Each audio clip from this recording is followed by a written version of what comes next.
ఆదరగూడెం క్రీడా మైదానం లోపల 4 జట్లు పోటీపడి ఉత్సాహంగా విజయవంతంగా వాళ్ళు గెలుపొందిన జట్లకు ఓడిన జట్లకు అందరూ కూడా మన వన్నాన గ్రామ పంచాయతీ తరఫున గ్రామ ప్రజల తరఫున నా యొక్క ప్రత్యేక అభినందనలు తెలియజేసుకుంటూ క్రీడలు అనేది మానసిక దృఢత్వానికి మానసిక పాజిటివ్ ఆలోచనలకు శారీరక రుగ్మతలకు ఒత్తిడిని జయించడానికి ఇది జీవితంలో కూడా ఎంతో ఉపయోగపడుతుంది కనుక ఈ క్రీడలన్నింటినీ మనం ప్రోత్సహించడానికి మన భారత ప్రభుత్వం కానీ రాష్ట్ర ప్రభుత్వం కానీ విశేషంగా కృషి చేస్తున్నాయి. అలాగే గ్రామీణ స్థాయి లోపల కూడా గ్రామ పంచాయతీ కూడా ఈ ప్రోత్సహించాలనేటువంటి ఉద్దేశంగా మన నూతనంగా ఎన్నికైనటువంటి మన గ్రామ పంచాయతీ సర్పంచ్ తాళ్ళపల్లి సంపత్ గారు మరియు వారి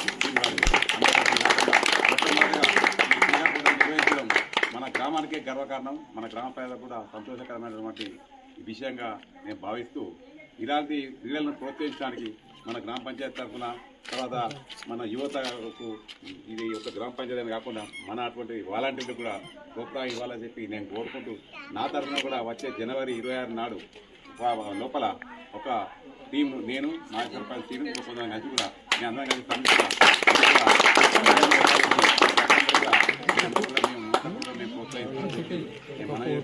మీరందరూ కూడా ఇక్కడ రాజకీయాలకు అతీతంగా ఈ పాల్గొన్నటువంటి క్రీడలు మన ఐక్యతకు సార్ చెప్తాయి, మన ప్రజలకు వెలికితీస్తాయి.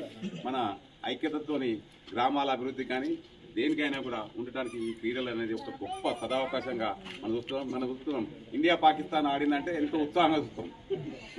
అలాగే ఈ పోటీలు కూడా ఆ రకంగా మనం ఆస్వాదించాలి. అంటే ఐక్యత అంటే శత్రు దేశం అయినా కూడా మనం ఆడితే మనం ఏం చేస్తాం, అదే మనం గెలవాలని మనం కోరుకుంటాం, వాళ్ళు గెలవాలని వాళ్ళు కోరుకుంటాం. కానీ ఇది ఒక ఐక్యతకు ఇది ఒక నిదర్శనం అనుకుని మనం భావిస్తూ ఇలాంటి క్రీడల లోపల గెలుపొందడానికి